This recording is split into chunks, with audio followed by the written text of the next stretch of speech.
Buenas tardes.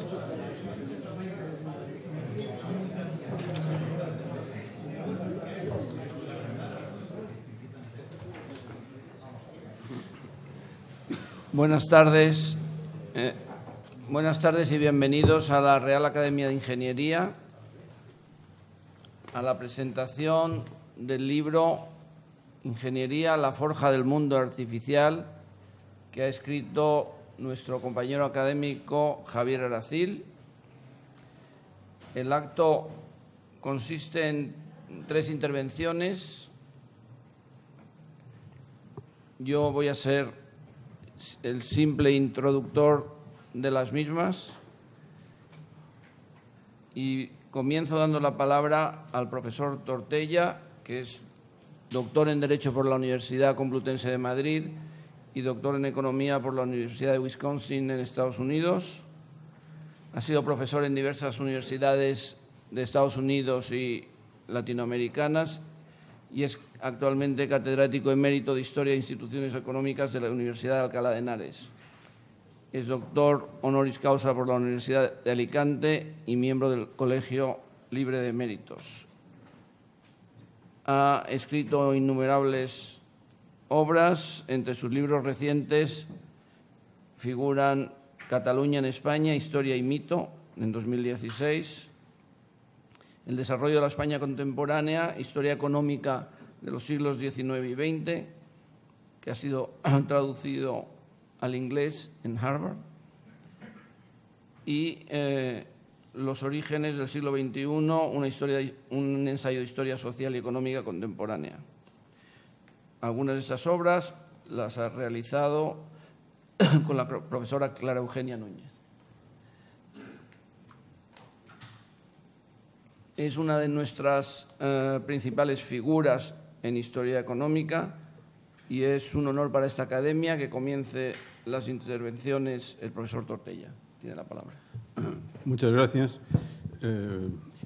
por tus amables palabras, Elías, y por ese bien documentado currículum vitae.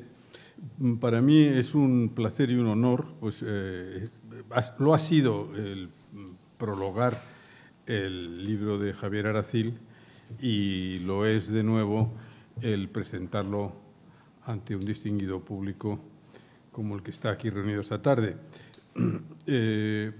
No tengo, yo creo, que presentar a Javier Aracil en la sede de la Academia de Ingeniería. Solo quiero observar que después de una larga y muy brillante ejecutoria en la universidad y también actuando como ingeniero, asesor, etcétera, él mismo nos dice que después de haberse jubilado dedica su tiempo a reflexionar y escribir lo que es específico de la ingeniería. Y es evidente que uno de los frutos de esta actividad es este libro, que tiene un título, a mi modo de ver, muy acertado, porque, como explica en sus páginas, la ingeniería es la construcción del mundo artificial en que vivimos. Y en el libro tiene unas muy inteligentes y clarividentes disquisiciones acerca de las ventajas y los inconvenientes de que prácticamente la humanidad entera, salvo residuos infinitesimales, vivamos en un mundo artificial. Es decir, es verdad que existen ciertas tribus que en puntos remotos, sobre todo del Amazonas, que viven más o menos en la edad de piedra, yo creo que cada vez menos, pero es una cantidad numéricamente insignificante. Todos vivimos en un mundo hecho por nosotros mismos, es decir, por los hombres. Y, como nos dice Javier Aracil, sobre todo por los ingenieros. Son los ingenieros los que han hecho el mundo tal como está. Entonces, a reflexionar sobre estos temas es a lo que está dedicado el libro de Javier Aracil. Está dividido en 3 partes que están muy bien ensambladas orgánicamente, pero que están también claramente separadas. En la primera parte, Aracil hace una síntesis del desarrollo y los principales logros de la ingeniería en campos, en muy diversos campos. Y entonces yo creo que no ha pretendido ser exhaustivo en resumir en un libro relativamente de tamaño, relativamente pues, discreto, modesto, no un libro aplastante. No puede, evidentemente, no podría hacer una síntesis adecuada, sería demasiado grande. Pero sí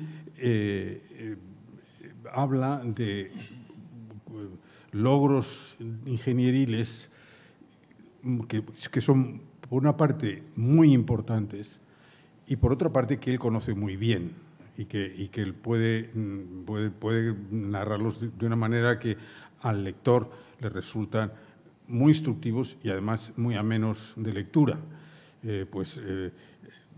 Habla, por ejemplo, pues, de los ingenieros de obras públicas, que es quizá el tipo de ingeniería más conocido, los famosos en España caminos, canales y puertos, pero también habla de lo que es la ingeniería mecánica y de la ingeniería agrícola, que tienen pues, una importancia indudable.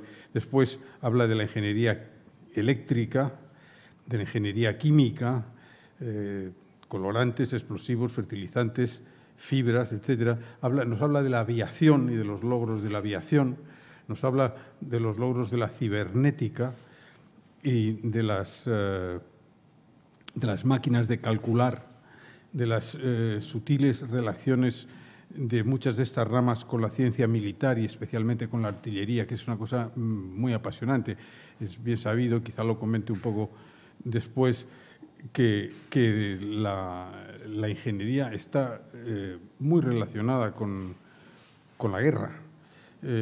Esto en el mundo pacífico o pacifista más bien, y un poco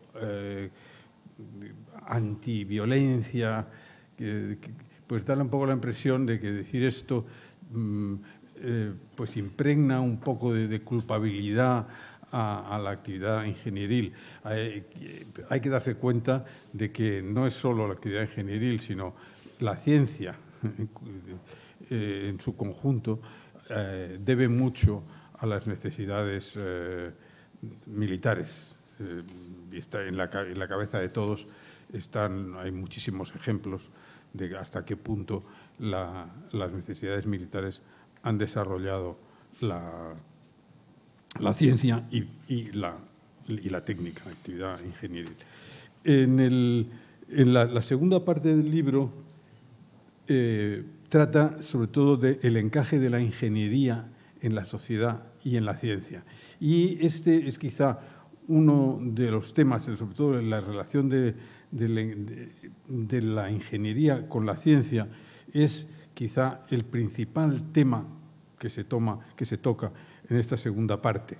En cierto modo podemos hablar que estamos hablando, él utiliza las expresiones del Homo faber versus el Homo sapiens, las cuestiones tan debatidas y que para los historiadores económicos pues, lo han sido también, no desde el punto de vista de la profesión del ingeniero, pero sí el papel que la ciencia ha tenido en el desarrollo tecnológico, y a ello me voy a referir con un poco más de detalle enseguida.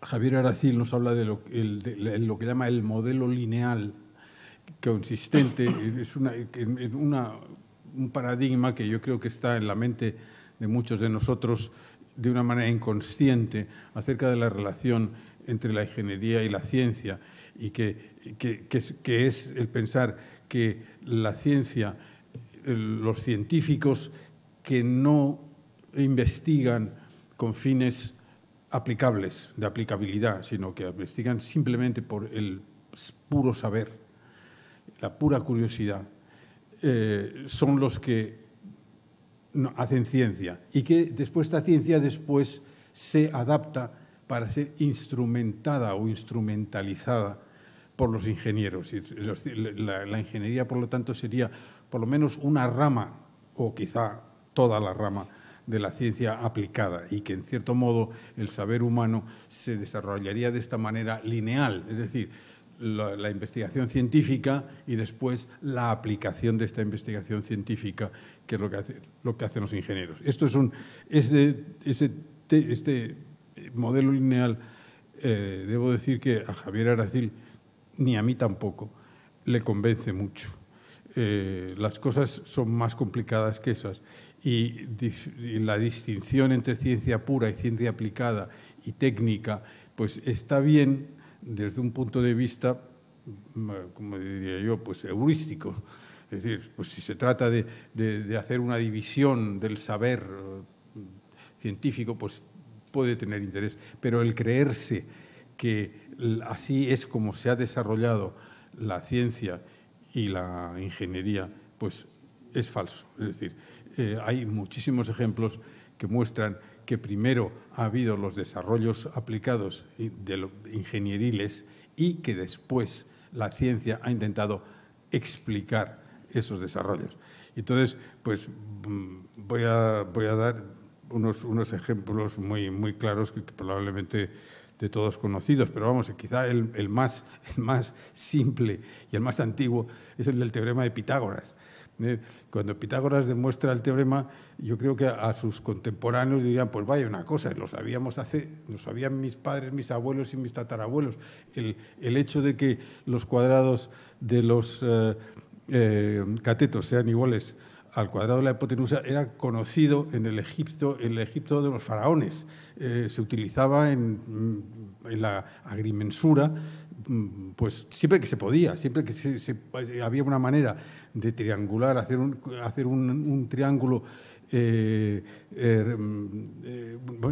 recto, pues inmediatamente se podía saber la equivalencia que había entre las superficies de tres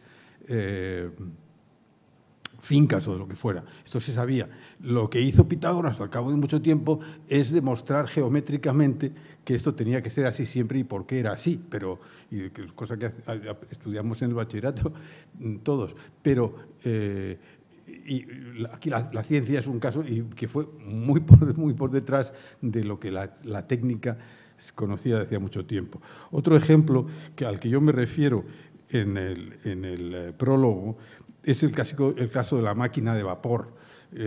También la máquina de vapor es un ejemplo, yo creo que muy clásico, de esta difícil separación de la ciencia y la técnica, porque la máquina de vapor está basada en dos principios, uno de los cuales es conocido de siempre. Siempre se dice que la máquina de vapor se le ocurrió a un señor que vio hervir a una olla de agua, y que entonces, al ver cómo se movía la tapadera, dijo, pues aquí esto, pues hirviendo agua podremos hacer que se muevan las cosas. Esto es, claro, es conocido de siempre, pero nunca nadie realmente ideó la máquina de vapor por esto, eso es la verdad. El otro principio, que sí tuvo más importancia, sí es un principio derivado por los científicos, que es el principio de la presión atmosférica. El principio de la presión atmosférica fue descubierto pues por Torricelli, que probablemente alguna participación hubiera tenido en esto Galileo.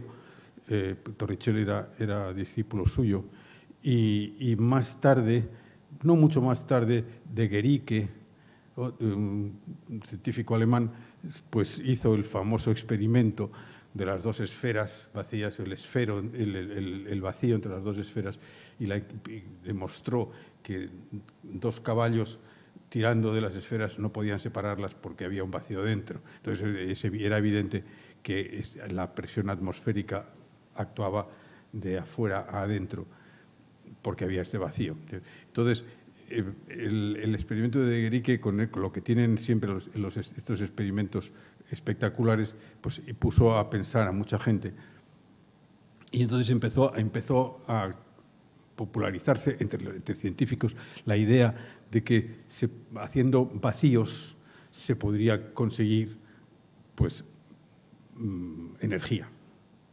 Entonces, efectivamente, hay una serie de nombres y tal que no voy a mencionar, pero sí te voy a mencionar el que siempre se menciona en historia económica, que fue el teniente Savery, Thomas Savery, que tuvo la idea de hacer el vacío dentro de una bombona o una esfera metálica por el medio simple de meter vapor de agua y después enfriar rápidamente.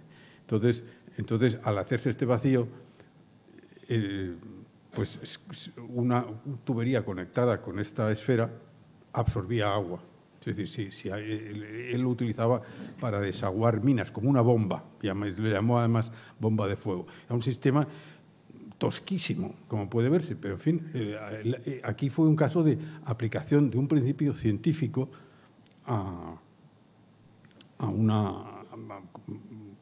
con fines utilitarios. Pero afortunadamente otro asociado suyo, Newcomen, pues descubrió que con un cilindro y un émbolo se podía hacer lo mismo, pero conseguir un movimiento enfriando y calentando un cilindro, metiendo y sacando, o calentando, o metiendo y enfriando el cilindro. Se podía hacer que el émbolo subiera y bajara y moviera, entonces consiguiera un movimiento recíproco y que por lo tanto la bomba se moviera de una manera mucho más eficiente, porque ya habría un movimiento recíproco que hacía que la bomba aspirara más sistemática y continuamente. Entonces, ya la máquina de Savery fue un gran paso. Pero el que dio el gran paso fue, décadas más tarde, a finales del siglo XVIII, James Watt, que es interesante señalar que todos estos, tanto Savery como Newcomen como Watt, no eran grandes científicos. Quizá el que más eran más o menos ingenieros militares. En el caso de Savery, clarísimamente, el caso de Newcomen no está tan claro. Watt era pues como un mozo de laboratorio. Yo en el prólogo llamo, era un manitas, que en la universidad lo tenían pues para arreglar instrumentos científicos, para fabricar ciertas cosas. También hacía instrumentos musicales, hasta juguetes. Era un hombre muy mañoso. Entonces a alguien se le ocurrió, oye, a lo mejor tú podías hacer que el sistema de Newcomen, que a pesar de todo parece muy tosco, lo pudieras resolver, lo pudieras mejorar. Bueno, entonces lo mejoró sobre todo se le ocurrió poner un cilindro adicional en donde se calentara y enfriara el vapor para que el cilindro principal estuviera siempre caliente, y esto fue definitivo. Ganó en eficiencia muchísimo la máquina y a partir de aquel momento la máquina de vapor de Watt, patentada en 1776, se convirtió realmente no ya en una cosa que movía unas bombas en las minas, sino que podía colocarse en cualquier ciudad y que podía mover pues máquinas, y las máquinas de tejer y de hilar que se habían inventado muy recientemente, pues resultó que acopladas a una máquina de vapor se convertían en aparatos de gran eficiencia. Bueno, pues esto realmente es una mezcla, como se puede ver, de que en este caso hay un principio descubierto científicamente, pero que después una serie de personas ingeniosas lo adaptan. Pero lo interesante también aquí es que una vez descubierto la máquina de Watt y generalizada, Watt se hizo millonario, etcétera, etcétera, pero nadie acababa de entender completamente muchos de los misterios de la máquina de Watt hasta que unos 50 años más tarde Sadi Carnot se planteó lo que luego se llamó la termodinámica, la ciencia termodinámica. ¿Qué relación había entre la energía del carbón que calentaba el agua, que producía el vapor, con la cantidad de energía que producía la máquina, etcétera, etcétera? Es decir, por lo tanto, después de que la ciencia inspirara este complejo invento de la máquina de vapor, después la ciencia, mucho más tarde, recapacitó otra vez y racionalizó las ventajas y los motivos de esta máquina. Sadi Carnot, Lord Kelvin es otro de los que se ocuparon apareció la ciencia de la termodinámica, pero como digo, con medio siglo de retraso después de que Watt patentara su máquina. Y el último ejemplo que cuenta este siglo, que así como la máquina de vapor lo cuento yo,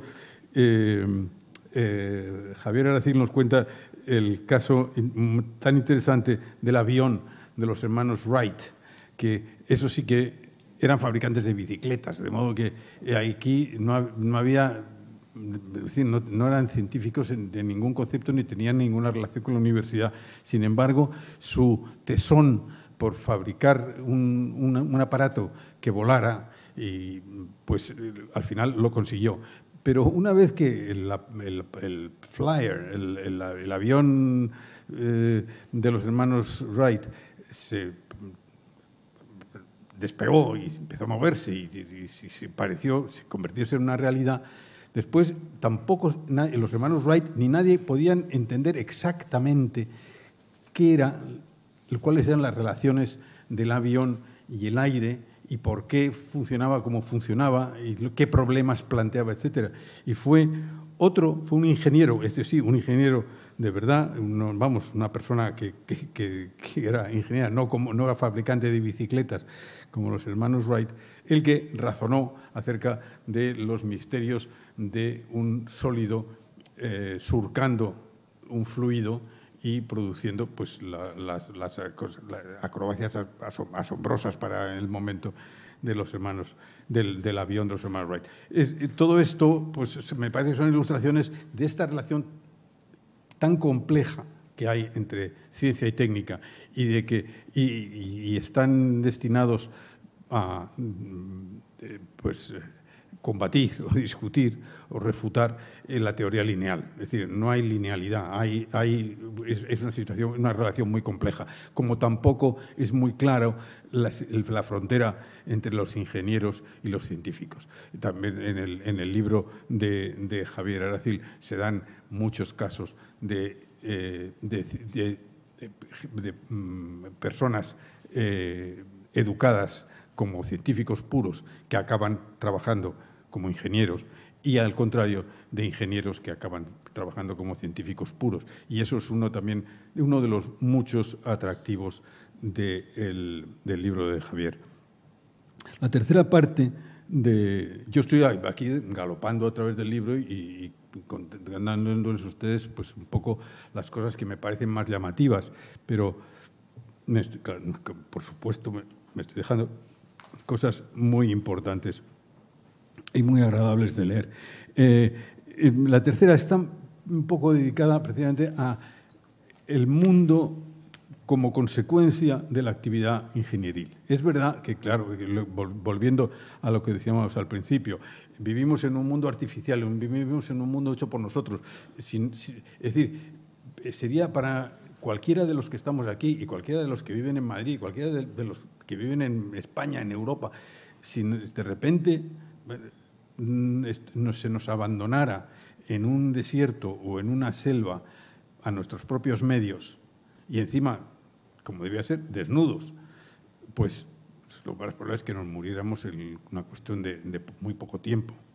Nuestros antepasados muy lejanos se las arreglaron para sobrevivir, pero nosotros no estamos preparados para esta supervivencia. Vivimos en un mundo como hecho por nosotros y entonces en cierto modo, los ingenieros pueden estar muy orgullosos de haber sido de los principales partícipes en la creación de este mundo artificial, pero también se puede pensar que los defectos de la artificialidad, de la vida artificial, pues también se les pueden poner en su debe.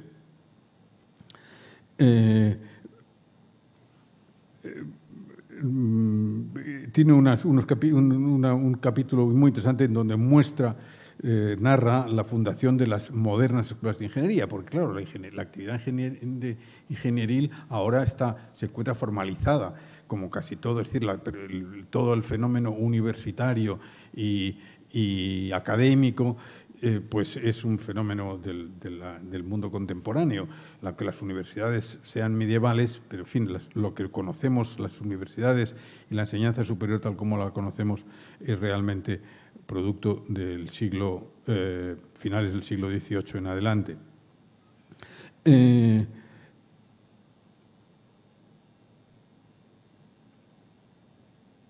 Bueno, una cosa que me gusta, que yo creo recordar que de ello habla también Javier Aracil, es el hecho de que, siempre me gusta subrayarlo, nosotros, una de las cosas que aparte de que la gente no se da cuenta en general de hasta qué punto vivimos en un mundo artificial y hasta qué punto todas las amenidades que nos rodean pues son fruto, como él señala muy bien, de la división del trabajo que tanto nos gusta a los economistas, de que siempre, es decir, de la ropa que uno viste, el libro que uno lee, la silla donde se sienta uno, todo está hecho por otra persona. Hay alguien que ha hecho estas cosas. Pues aparte de todo de esto, de esta interconexión entre la ingeniería y la economía, pues hay hechos, es decir, incluso con todos los problemas que se nos plantean en la actualidad, a los cuales me voy a referir y a los cuales se refiere Aracil, hay siempre un hecho que no debemos olvidar, y es que el crecimiento económico que tanto debe a los ingenieros ha permitido que nosotros hoy vivamos, digamos, probablemente 4 veces lo que vivía un habitante del Imperio Romano, ese Imperio Romano tan civilizado, con Julio César, Cicerón, etcétera. Pues la esperanza de vida del romano medio eran apenas unos 20, 21 años. Es difícil decir exactamente, pero seguramente no llegaría a 25 años. Hoy en España, pero vamos, en Europa, todo niño que nace tiene virtualmente asegurados 80 años de vida y más también. En el caso, hay que tener en cuenta además que este crecimiento no ha sido lineal ni mucho menos, es decir, ha sido hasta la Revolución Industrial prácticamente se añadieron muy pocos años de vida a la media del Imperio Romano. Sin embargo, a partir de la Revolución Industrial y sobre todo a partir del inicio del siglo XX, ha sido cuando la esperanza de vida humana ha crecido de una manera enorme. Les voy a dar el ejemplo de España. En España, en 1900, un hombre vivía 34 años como media y una mujer 35. Hoy las medias son 83 y 85. La mujer española es de las más longevas del mundo. Bueno, y los españoles lo somos, pero las mujeres, como son más longevas que los hombres, pero vamos, yo creo que solo las japonesas viven más que las españolas. Es decir, yo no digo que esto se lo debamos a los ingenieros, los médicos también han tomado alguna parte en esto, pero indudablemente cuando los ingenieros nos piden excusas por los defectos del mundo actual, yo creo que estas cifras de la esperanza de vida es algo que hay que guardar siempre, tener siempre en mente.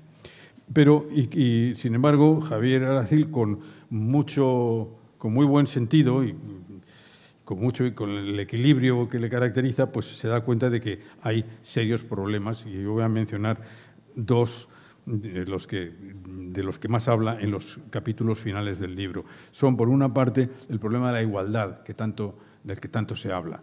A mí me recordaba, cuando estaba leyendo este capítulo, me recordaba a aquel cuento de H.G. Wells, que se llama La máquina del tiempo. Yo creo que aquí lo hemos leído o hemos ido a hablar de él. La máquina del tiempo de H.G. Wells es un cuento ingeniosísimo.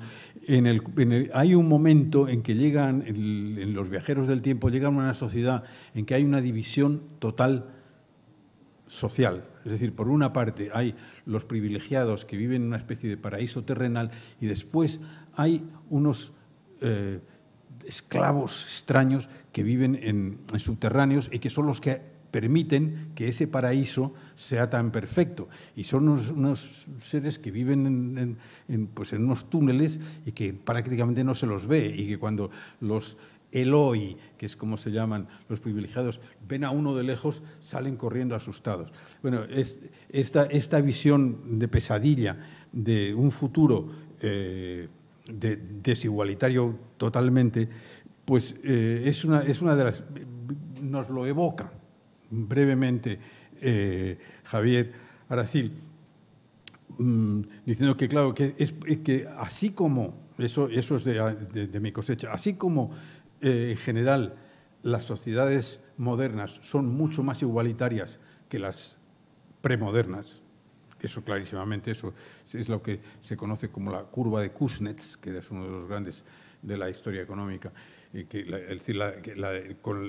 con la revolución industrial primero aumentó la desigualdad, pero después la desigualdad disminuyó muy considerablemente, a pesar de que últimamente, en los últimos 20 años, quizá por una serie de razones, hay aumentado un poco la desigualdad. Ahora, que esto se pueda provocar, se pueda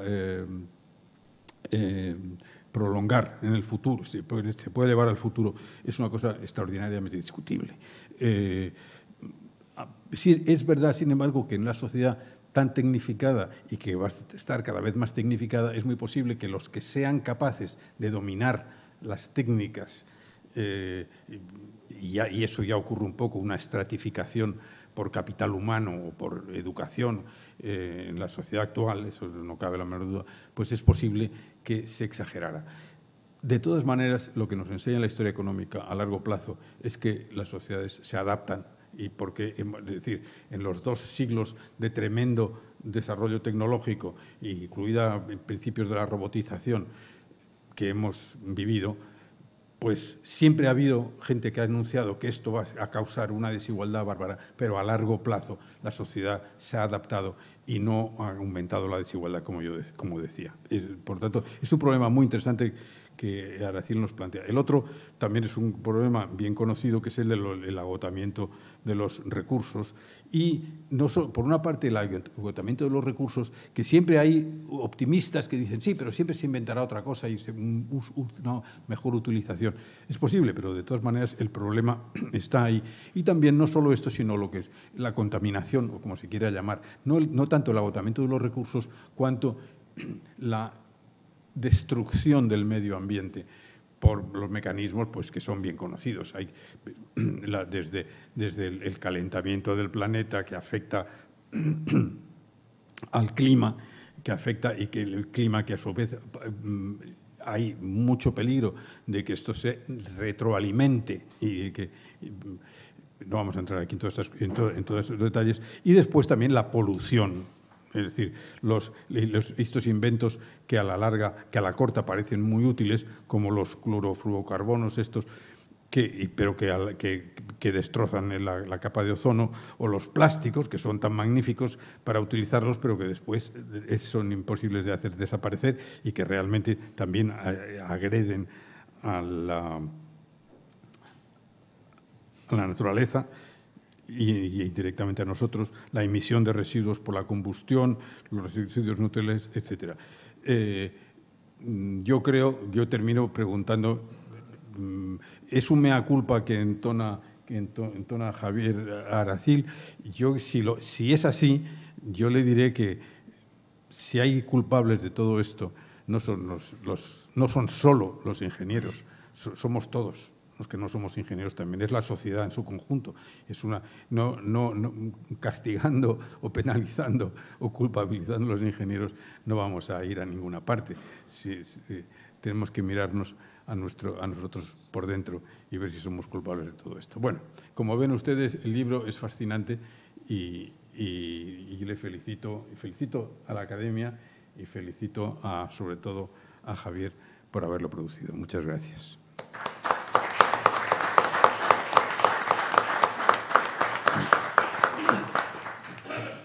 A continuación, el profesor Fernando Broncano, que ha redactado el epílogo del libro, va a hacer una presentación. Él es catedrático de la Universidad Carlos III de Lógica y Filosofía de la Ciencia. Hizo su carrera profesional como profesor en la Universidad de Salamanca y su campo general de trabajo es la noción de racionalidad, tanto sus aspectos teóricos como prácticos. Ha trabajado en la racionalidad de la ciencia, de las comunidades científicas y de ahí derivó a problemas más generales de la filosofía de la mente. En cuanto a la racionalidad práctica, ha orientado su trabajo hacia la filosofía de la técnica, las habilidades, planes, capacidad de diseño colectivo, etc. Y actualmente trabaja en la importancia de las capacidades metarepresentacionales en varios campos de la cultura y de la ciencia. Es autor de numerosas publicaciones en epistemología y filosofía de la mente y en la filosofía, ciencia y cultura. Cuando quieras. Muchas gracias, señor presidente. Es un honor que me abruma hablar en este local ante un público de tanta calidad y ante alguien que considero un maestro, además de amigo, que me ha influido muchísimo en mi trabajo. Y en tercer lugar, me da mucho apuro hablar como filósofo ante los ingenieros por una razón. Yo soy filósofo por un hecho contingente y es que mi madre a lo largo de todo el bachillerato estaba continuamente diciéndome que fuera ingeniero, que tenía que hacer la carrera de ingeniero para que luego mi tío me colocase. Y yo pensé que es lo que más daño le puede hacer a mi madre que yo haga y terminé haciendo lo que pensé que no le iba a gustar, que era filosofía. Y ella tenía razón porque me he pasado luego prácticamente toda mi carrera arrepintiéndome de no haberla hecho caso y pensando en lo que tenía que haber hecho, pensando en la importancia de la técnica, en la importancia de la ingeniería. Voy a ser muy breve, voy a dar 2 o 3 brochazos hermenéuticos o interpretativos de lo que ha sido mi lectura de este libro. Me parece que este libro son varias cosas, pero 2 fundamentalmente. Es un libro de introducción para quienes no lo conocen, el mundo de la ingeniería, de su historia, de su método, de su significado, de su importancia en la historia de la humanidad. En ese sentido es un libro que tiene un contenido y una intencionalidad didáctica y es un libro que merece y debería ser leído por los estudiantes, debería ser leído no solamente por los estudiantes de las ingenierías, sino también y sobre todo por los estudiantes de otras carreras. Y debería ser leído en general por el público, puesto que, y esta es la segunda intencionalidad que me parece que tiene este libro, trata de hacer una reivindicación, un elogio de la ingeniería frente a lo que es el común concepto o el estereotipo que se suele tener de esta actividad. En este sentido, es un libro que está escrito en un castellano muy hermoso, muy claro, con digamos, un tono de moderación, de apacibilidad, que esconde una intención muy polémica con la que yo estoy en absoluto de acuerdo frente a lo que me parece que son gigantes y no molinos que están agrediendo en algún sentido a la profesión de ingeniero. Por citar 2 o 3 gigantes o monstruos antiingenieriles con los que se enfrenta Javier Aracil. El primero es muy histórico, es un gran defecto que ha tenido toda la cultura occidental y es el desprecio y el olvido de lo práctico. Las artes prácticas siempre han sido algo que queda muy por detrás en todo el aprecio, digamos, cultural respecto a lo que son las artes intelectuales o las bellas artes. Siempre se ha pensado que era una tarea, digamos, de gente que está en un escalón social más servil que el de los artistas o el de los pensadores o el de los científicos. Y esta reivindicación que hace de lo práctico no es una mera reivindicación utilitaria, todo lo contrario. La reivindicación que hace de la ingeniería Javier Aracil es la reivindicación de la ingeniería como una forma excelsa de cultura. Me parece que no podemos ponerla ni al lado, ni arriba, ni debajo, sino que es una parte más de las grandes conquistas del florecimiento humano. En este sentido, la reivindicación de las artes prácticas como uno de los hilos que han hecho no ya a nuestra civilización, sino que han hecho, de hecho, a nuestra especie. Nuestra especie es en parte ha sido modelada por la evolución, pero en otra parte tan importante como la evolución ha sido modelada por la cultura técnica, ha sido modelada por las artes prácticas. El segundo gigante contra el que se enfrenta Javier Aracil es la ciencia, no porque sea anticientífico, todo lo contrario, sino porque se enfrenta a esta idea que mi compañero Gabriel Tortellà ha llamado el modelo lineal, pero que en realidad es un estereotipo que siempre se suele venir cuando decimos ciencia técnica. Parece que la ciencia y la técnica son lo mismo, y una de las grandes virtudes del libro de Javier Aracil es mostrarnos las diferencias que hay. Las diferencias que hay en la práctica, las diferencias que hay en la finalidad, las diferencias que hay en el estilo y las diferencias que hay también entre lo que es una cultura basada en el experimento y una cultura basada en el proyecto.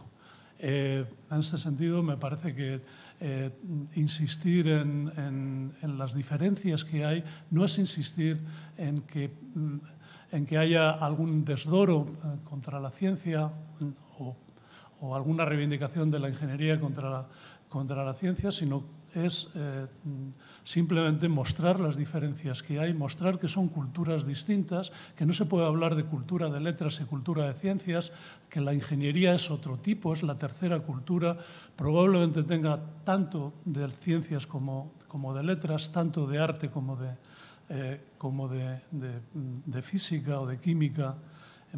En este sentido, es una batalla larga, una controversia en la que pocos suelen estar del lado de Javier.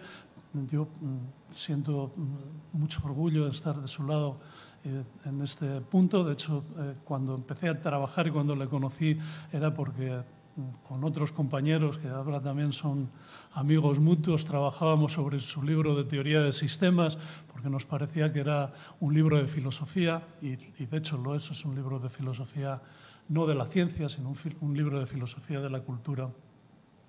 El tercer gigante, el peor de ellos, en el que también estoy de su lado, es la batalla contra una palabra. A veces las batallas contra las palabras son las más difíciles de pelear y probablemente las más fácil que uno tiene de perder. La batalla es contra la palabra tecnología. Es una batalla que él ya casi considera perdida, que casi todos consideramos perdidas, pero la palabra tecnología es una palabra horrible, una palabra que ha infectado no solamente al español, ha infectado al francés, al alemán, ha infectado a casi todos los idiomas modernos, incluido el inglés, que es desde donde se ha extendido. Javier Aracil reivindica técnica y reivindica ingeniería como las grandes palabras que definen lo que es la cultura práctica de los ingenieros y la cultura práctica de todo este mundo artificial que estamos construyendo. Tecnologías son otras cosas, son complejos, como uno puede aprender y entender leyendo este libro. Y voy a ser muy breve. Ya, por último, para acabar, otra de los grandes hallazgos que he encontrado en este libro y que les recomiendo muchísimo es acerca de su concepto de racionalidad técnica, su concepto de método de la ingeniería. Su definición, que él toma, y yo ya me la he aprendido y la repito muchas veces, de un ingeniero norteamericano, es que la ingeniería es el arte de resolver problemas medio planteados o ambiguamente planteados, incluso mal planteados, con la solución mejor de las posibles con recursos muy escasos. Esto hace de la ingeniería un arte complicado, ¿no? Y desde mi punto de vista, y ahora ya les hablo como filósofo, es el modelo ideal de racionalidad humana. A veces pensamos que la racionalidad está definida por estos modelos muy perfilados de la teoría de la decisión o la teoría de juegos con las que trabajan los economistas, pero desde mi punto de vista la racionalidad real, la práctica, aquella de donde tenemos que aprender el mejor comportamiento, lo vamos a encontrar en cómo se llevan a cabo los proyectos técnicos, proyectos que son siempre con las manos y a veces los pies sucios, con problemas que no sabemos si son solubles, sin siquiera si están bien planteados, con los que no tenemos buenos recursos, pero en los que siempre vamos encontrando las mejores soluciones posibles. Si el mundo desapareciera técnico tal como lo conocemos ahora, ¿a quién nos llevaríamos a una isla? Pues nos llevaríamos, todos diríamos, pues a un ingeniero o a una ingeniera. Mi madre, en paz descanse, y ahora la estoy recordando mucho, me regaló las obras completas de Julio Verne cuando tenía 12 años, y La isla misteriosa creo que la debo de haber leído por ahí más de 25 veces, y en ella aprendí que justamente un ingeniero, cuando todo se ha perdido, es capaz de reconstruir un mundo artificial partiendo prácticamente de la nada. A mí me parece que este elogio que hace Julio Verne de la ingeniería es muy parecido al que podemos encontrar en el libro de Javier Aracil. Se trata de un libro que yo, cuando lo he leído, pensé rápidamente en un cuadro que suelo utilizar en mis clases también para explicar algo de lo que es la técnica, que es un cuadro de Turner en el que una fragata de línea, la Irredutable, va llevada a su desguace, arrastrada por una fea máquina de vapor. Bueno, pues a mí me pareció que este es un libro, en esta batalla que él está llevando contra los gigantes, es un libro melancólico, un libro en el que él habla de una educación que parece ya estar perdida, la educación del ingeniero, una educación práctica llevada por este tipo de máquina fea que es la tecnología, y que esperemos pues, que no termine llevándole al desguace final de la ingeniería, sino todo lo contrario. La belleza que nos describe de este mundo de las artes prácticas Javier Aracil, me parece que este libro, este elogio, por muy melancólico que sea, yo creo que es un testimonio y es un manifiesto que me parece maravilloso que la Academia lo haya acogido y lo haya publicado, pero es un manifiesto que debería de dirigirse a toda nuestra sociedad. Y con esto termino. Muchas gracias.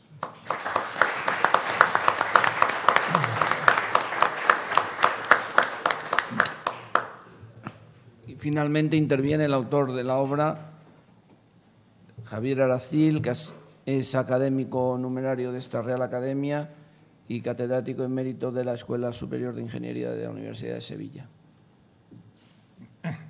Muchas gracias, señor presidente.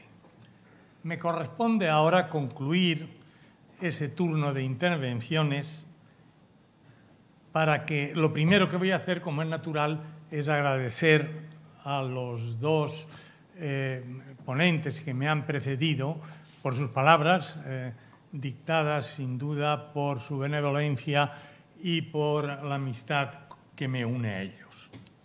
Asimismo, quiero darles también las gracias a todos ustedes por haber elegido pasar este rato en nuestra compañía.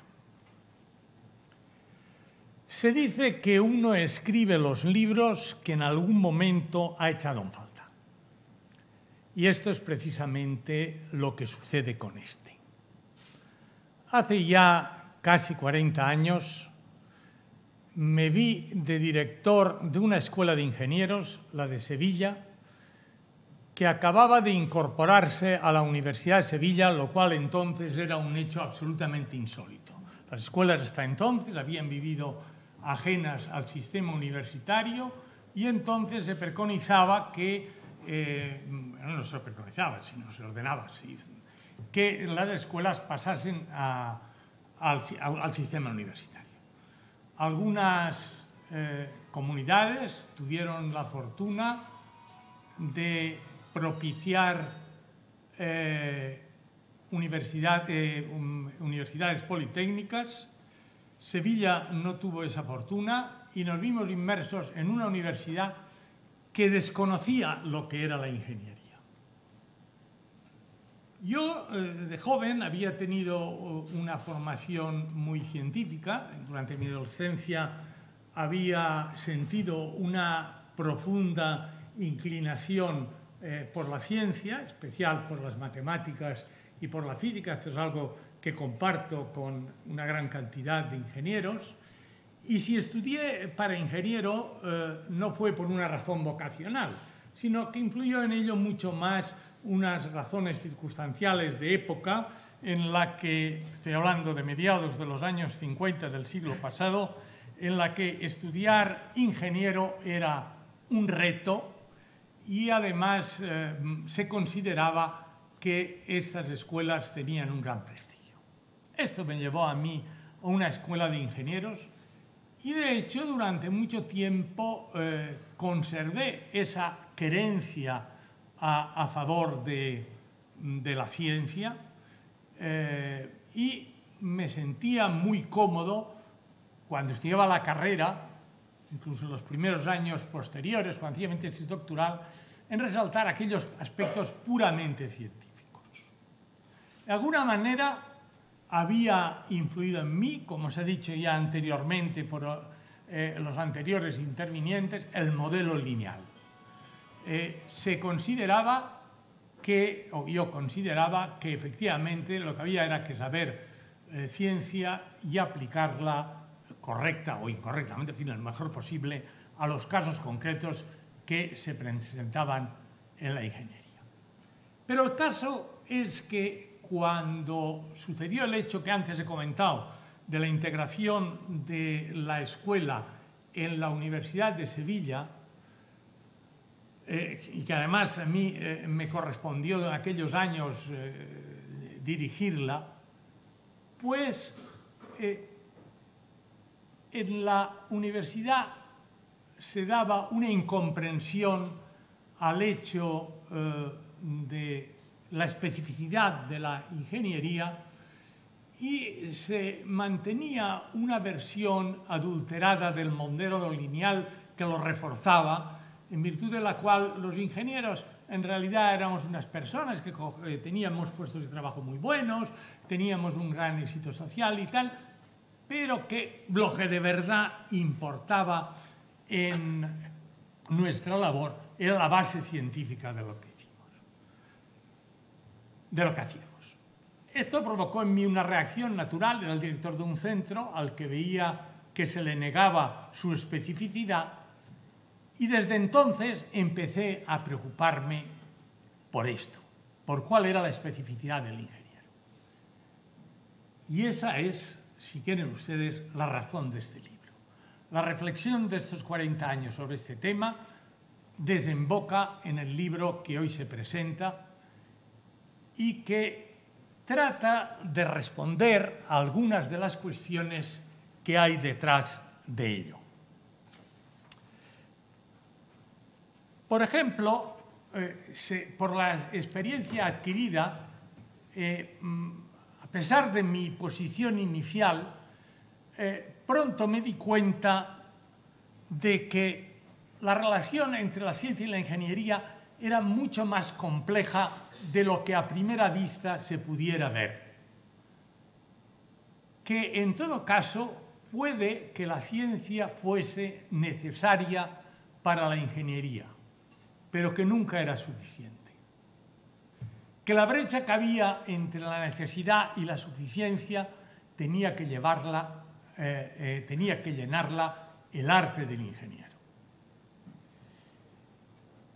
Y que en toda realización técnica superior es siempre el ingeniero el que pone la guinda al producto final. Por tanto, la pretendida confluencia entre ciencia e ingeniería no debe llevar a identificarlas como si fueran dos caras de una misma moneda o a postular que las diferencias entre ellas son meramente de grado y que además tienden a converger, proclamando que la curiosidad y la utilidad pueden buscarse al mismo tiempo. Olvidan los que así piensan el proverbio latino "Qui duos lapores sequitur, neutrum capit", es decir, el que persigue dos liebres no coge ninguna. Y también la acreditada advertencia del clásico español "casa con dos puertas, mala es de guardar". Y así acabé comprendiendo que lo específico de la ingeniería era la forja del mundo artificial. Mediante la técnica hemos erigido el mundo artificial que nos envuelve y en el que vivimos. El ser humano es un animal para el que hacer técnica es algo inherente a su naturaleza. Además, con el concurso de la técnica va transformándose a sí mismo al adaptarse al mundo artificial que va creando a lo largo de la historia. El modo de estar en el mundo del hombre es primordialmente el de un usuario de las cosas que lo pueblan, de las que dispone utilizándolas para los fines que él mismo establece en función de sus necesidades o sus apetencias. Esto nos lleva al meollo de la técnica. El hombre actual lo es en la medida que ha alterado el mundo natural en su propio beneficio, pues no hay nada más natural para el ser humano que modificar en su provecho el inhóspito, aunque a veces bellísimo, mundo de la naturaleza agreste para crear otro más amable, el artificial, hecho por y para los hombres. Esto es precisamente lo que define la actuación técnica, a la que cabe considerar en consecuencia la espina dorsal de nuestra civilización. Por ello, pretender prescindir de la técnica es, en el sentido más estricto, actuar contra natura, pues solo en el mundo artificial puede desenvolverse nuestra especie tal como hemos llegado a ser. Hemos convertido nuestro progreso en la desnaturalización de nuestro entorno para subordinarlo a nuestros deseos y ambiciones.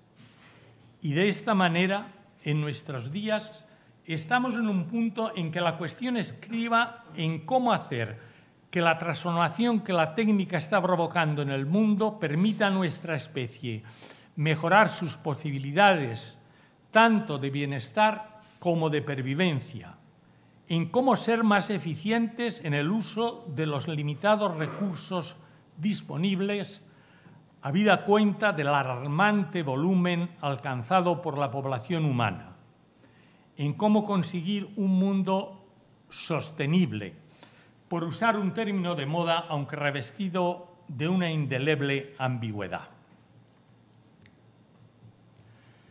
Al mismo tiempo, hay que proclamar que la ingeniería es la forma superior de la técnica, ya que esta última forma una grandiosa cordillera en cuyas cumbres florece la ingeniería.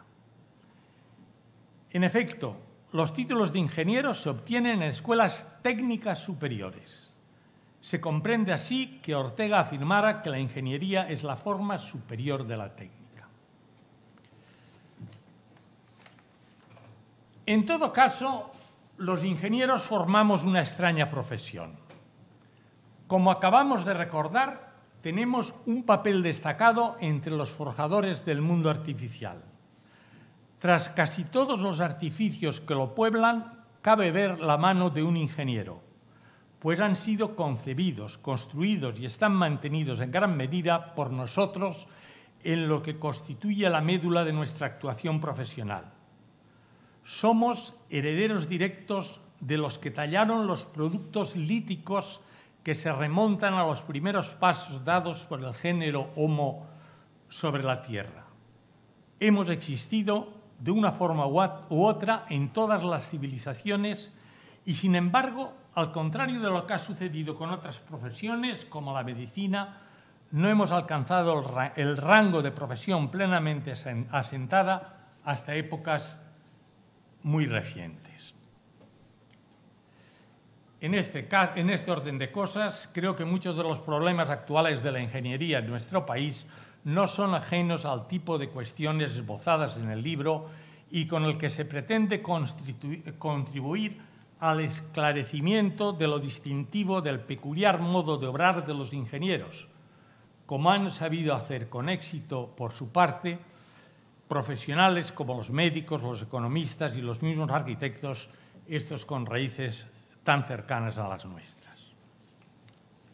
En fin, en nuestros días se hace imperiosa la necesidad de mantener y fomentar el espíritu primordialmente innovador, imaginativo y creador que ha propiciado los grandes logros de la ingeniería, por lo que resulta forzoso preservar los particulares modos de obrar asociados a la técnica, si bien sustentados por todo lo que la cultura humana ha acumulado a lo largo de la historia y, entre ello, la ciencia contemporánea.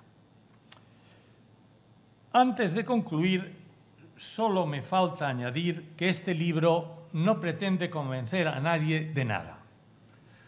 Todo lo más aspira a que sus lectores reconsideren su punto de vista con relación a la ingeniería.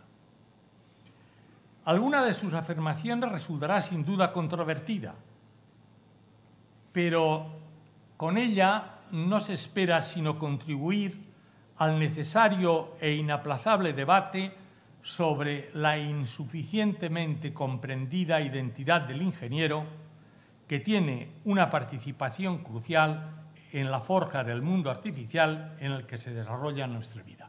Muchas gracias.